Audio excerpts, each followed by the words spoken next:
गणनाशास्त्राचा अर्थात कॅल्क्युलसचा शोध खालीलपैकी कोणी लावला? ALP 2018 ला विद्यार्थी मित्रांनो प्रश्न विचारलेला आहे. ओके, गणनाशास्त्र अर्थात कॅल्क्युलसचा शोध खालीलपैकी कोणी लावलेला आहे? कोणी लावलाय सांगा? Newton, John Keill, John Collins का यापैकी नाही? Okay, yes, very good. Leibniz एक होता बघा, एक होता न्यूटन आणि एक होता लिबनस. या न्यूटन आणि लिबनस मध्ये वाद होता की कोणी कॅल्क्युलसचा शोध लावलेला आहे. बरं आहे का? काही लोकांचं म्हणणं आहे न्यूटनने लावला, काही लोकांचं म्हणणं आहे लिबनसनं न्यूटनचा शोध चोरलेला आहे. बरं आहे का? तरी पण विद्यार्थी मित्रांनो, न्यूटनला कॅल्क्युलस अर्थात गणनाशास्त्राचं काय म्हटलं जातं? प्रमुख म्हटलं जातं.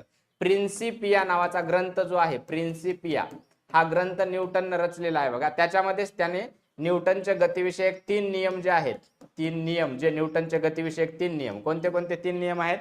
एखादी वस्तू गतिमान असेल तर गतिमानच राहते, एखादी वस्तू स्थिर असेल तर स्थिरच राहते, जोपर्यंत एक्सटर्नल फोर्स आपण त्याला लावत नाही. न्यूटनचा गतिविषयक पहिला नियम. बरोबर आहे का?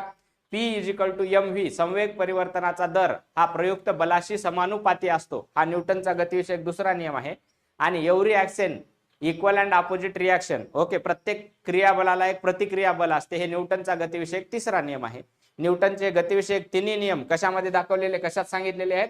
प्रिन्सिपिया नावाच्या ग्रंथामध्ये सांगितलेले. न्यूटन एकदम शांत व्यक्ती होता बघा. रॉबर्ट हुक तुम्हाला माहित आहे का, ज्यानं पेशीचा शोध लावलेला आहे किंवा पेशीचा सगळ्यात पहिल्यांदा अभ्यास केला होता रॉबर्ट हुकने. तो रॉबर्ट हुक अतिशय बोलका आणि सारखं न्यूटनला चिडवणारा व्यक्ती होता बघा. तो रॉबर्ट हुक आला की न्यूटन निघून जायचा. न्यूटनचा मित्रच होता तो. एकदा तर न्यूटनचं सगळं साहित्य न्यूटनच्या एका कुत्र्यानं विद्यार्थी मित्रांनो मेणबत्ती त्याच्यावर पाडली आणि जाळून टाकलं. त्याच्यानंतर न्यूटन फक्त एवढंच बोलला की अरे रे, थोडी तरी अक्कल असावी, बस संपला विषय. आपल्यासारख्यानं विद्यार्थी मित्रांनो कुत्र्याला मारून टाकलं असतं. बरं आहे का नाही?